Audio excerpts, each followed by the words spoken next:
Të nderuar kolegë, zoti kryetar, faleminderit. Besoj kolegët deputet të opozitës se sqaruan qëndrimin njëkohësisht dhe argumentat, po më lejoni që t'jap dy element të cilët nuk u përmendën këtu. Çfarë thot progres raporti? Progres raporti thot që përzgjedhja, procesi i përzgjedhjes dhe emërimit në disa institucione të pavarura mbetet i cënuar nga mungesa e transparencës dhe ka ndikim politik. Komisioni thekson se procedura duhet jetë e hapur, duhet jetë e bazuar në merit, duhet të ndjek kriteret të qarta dhe të paracaktuara, duhet të ketë konkurrencë të vërtetë në rekrutime, publikim të plot vlerësimit kandidatëve, po njëkohësisht profesionalizëm në përzgjedhje.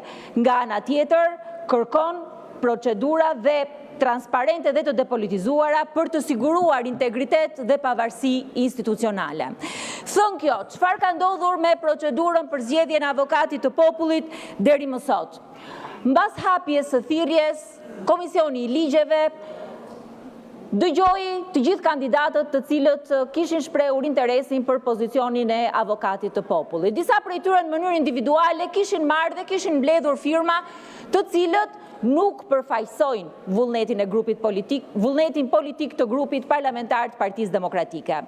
Mbas këtyre dëgjesave, zoti Ulsi Maja në cilësinë e kryetarit të Komisionit të Ligjeve merr një vendim duke i dërguar një shkresë njëkohësisht dhe grupeve parlamentare dhe i thot, në vijim të njoftimit publik të datës 17 nëntor, Komisioni i Çështjeve Ligjore vendosi një deputet duhet të mbështesë vetëm një kandidaturë për pozicionin e avokatit të popullit dhe këtë vendim njëkohësisht e publikoi dhe në faqen e internetit të Kuvendit, duke sqaruar dhe këtu citoj përsëri vendimin në 2 paragrafët e fundit të saj, që për sa më si përvijon, i dërgon grupeve parlamentare dhe njëkohësisht gjithë deputetëve jashtë grupeve për vlerësim nga ana e tyre dhe kërkesë për mbështetjen e deputetëve.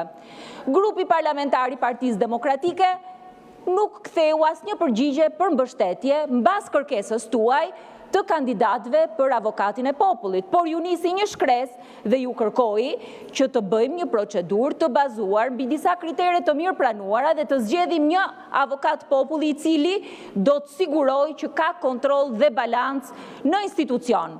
Leti kujtoj gjithë kolegëve deputet që avokati i popullit ka disa funksione të rëndësishme. Ka funksionin për të mbrojtur të drejtat e njeriut dhe për të prodhuar raporte për shkeljen e drejtave të njeriut, por ka edhe funksionin për zgjedhjen e antarëve në institucionet e reja të drejtësisë. Institucionet të cilët përfaqësimi i avokatit të popullit për antarët KLP-KLG është jashtëzakonisht i rëndësishëm. Unë i dëgjova me shumë interes gjithë kolegët që thonë merreni edhe këtë. Sigurisht që mund ta merrni edhe këtë kandidaturën e avokatit të popullit, por deri më sot unë nuk besoj që ndodh në një vend tjetër demokratik që të ketë kandidaturë të majorancës për kryetar të SPAK-ut, kandidaturë të majorancës për gjykatë kushtetuese, kandidaturë të majorancës për avokat populli, kandidaturë të majorancës për Bankën e Shqipërisë. Po a ka kontroll dhe balancë pushtetesh? A ka mënyrë se si mundet këto institucione të vazhdojnë dhe të sigurojnë pavarësinë e tyre nga njëra anë dhe nga ana tjetër të kemi raporte të cilat ofrojnë një farë profesionalizmi. Për këtë arsye, bazuar njëkohësisht edhe në procedurën kushtetuese për përzgjedhjen e avokatit popullit dhe këtu i referohem edhe nenit 111, ku ka një procedurë shumë të qartë që grupi parlamentar e ka shprehur dhe e ka ndjekur sipas frymës, po edhe gërmës së ligjit, unë besoj që sot ndodhemi në kushtet që kjo seancë nuk ka çfarë të votojë. Nuk ka asnjë propozim zyrtar nga ana e opozitës për kandidatura për avokatin e popullit, mbas shkresës zyrtare që kryetari i Komisionit të Ligjeve i ka dërguar grupeve parlamentare. Njëkohësisht, projekt vendimi që kryetari i Kuvendit i referohet në bazë të nenit 72 nuk ekziston sepse nuk ka prodhuar asnjë projekt vendim firmat e deputetëve të Partisë Demokratike, të cilët duhet kishin sjellë në këtë seancë. Po çfarë thot kjo? Kjo do të thotë që ne nuk po i bllokojmë këtë proces. Ne po kërkojmë një proces të bazuar mbi kritere, por që të përdorni edhe procesin e avokatit popullit, për të zgjedhur një avokat populli, po nga majoranca, atëherë mua më vjen keq të them, po kjo vetëm konsensuale nuk është. Unë jam autorizuar t'ju them fakt edhe nga Komisioni Evropian, edhe mbas komunikimeve që ne kemi pasur zyrtarisht si përfaqësues të opozitës me komisionin dhe me delegacionin, që nuk është e rëndësishme zgjedhja avokatit popullit deri me datën 18. Është e rëndësishme për caktimi një procedure. Ka më shumë rëndësi procesi dhe fakti që kandidati të jetë konsensual, sesa fakti që të mbyllet brenda datës 18 dhjetor. Për zgjedhja avokatit popullit nuk mund të jetë një procedurë e cila nesër mund goditet në gjykatë kushtetuese. Ju nuk mund të votoni sot një projekt vendim që nuk mbështetet nga vullneti i firmave të antarëve të grupit parlamentar të Partisë Demokratike.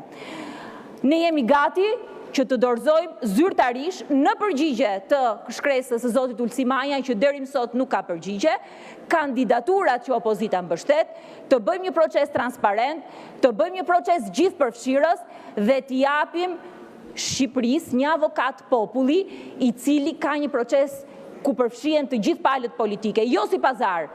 Pazaret bëhen jashtë kësaj salle.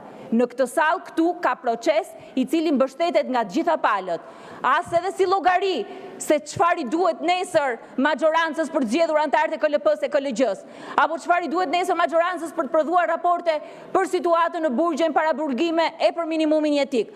Por një kandidat për avokatin e popullit, i cili gëzon vullnetin e votës të majorancës, po ajo që është më e rëndësishmja të opozitës, për të siguruar që ky kandidat nesër do të jetë atje për të mbrojtur interesin e shqiptarëve dhe jo të politikës. Për këtë arsye, zyrtarisht, edhe në emër të grupit parlamentar të Partisë Demokratike, kërkojmë që procesi të futet në binar të ligjshmërisë, që procesi kushtetues i përzgjedhjes avokatit të popullit të bazohet mbi ligj, por jo të votoni sot një vendim që nuk ekziston, që është nul, të votoni sot një vendim i cili nuk është dorëzuar zyrtarisht nga grupi parlamentar i Partisë Demokratike. Ne këtu mund bien dakord, mund mos bien dakord për shumë gjëra. Mund mos bien dakord edhe për një ligj caktuar për taksat, mund mos bien dakord për buxhetin, për ligjin e koncesioneve, por ne duhet bien dakord këtu për të respektuar rregulloren, për të respektuar kushtetutën dhe për të bërë një proces i cili i bën nder këtij parlamenti. Unë e di që shpesh pres shumë edhe nga kolegët e majorancës, por në këtë rast ne duhet dalim mbi interesin ton politik. Duhet ju marr dy raste të tjera të ngjashme. Për procedurën e zgjedhjes të drejtuesit kryetarit të Komisionit të Shërbimit Civil. I nisët një shkresë zyrtarisht grupit parlamentar të Partisë Demokratike. Zyrtarisht grupi parlamentar i Partisë Demokratike me kokën dhe në emër të grupit parlamentar, ju mbështeti me firma një kandidat i cili u zgjodh. Ky është procesi zyrtar. Të gjitha firmat që mblidhen jashtë vullnetit të grupit parlamentar, përpara se procesi i përzgjedhjes ketë filluar, nuk kanë absolutisht asnjë vlerë. Për më tepër, mbas vendimit të Komisionit Ligjeve, ku zoti Manja vetë pranoi që të gjitha kandidaturat kanë rënë, në qoftë se një kandidaturë mbështetet, në qoftë se disa kandidatura mbështeten po me të njëjta firma deputetësh, pra secili deputet mund mbështesë vetëm një kandidaturë, atëherë juridikisht të gjitha kandidaturat kanë rënë. Besoj që sot jemi në kushtet e nisjes së një procedure ku mund t'i japim dhe njëherë Shqipërisë një kandidaturë të denjë për avokatin e popullit. Për sa i përket firmave dhe shprehjes së vullnetit. Neni 72 është shumë i qartë dhe kolegët e shprehën shumë qartë, po unë referohem edhe precedencës. Në sesionin e kaluar, pati mbështetje me firma të disa antarëve për avokatin e popullit. Kur nisi ky sesion, të gjitha firmat nuk u gjykuan që ishin akoma të vlefshme, sepse u gjykua që vullneti nuk ekziston më, vullneti atyre personave për të mbështetur kandidatët nuk ekziston më. I njëjti precedent është ndjekur dhe në gjykatën kushtetuese. Disa prej kolegëve të cilët mund t'jenë larguar, mund t'jenë tërhequr, firma e tyre nuk vlen më, sepse firma është vullnet i cili shprehet në një moment të caktuar. Binarët e ligjshmërisë dhe kushtetues për të zbatuar nga ky kuvend do të ishin vetëm në rastin kur Partia Demokratike t'ju kishte nisur një shkresë zyrtare me kandidatët e saj.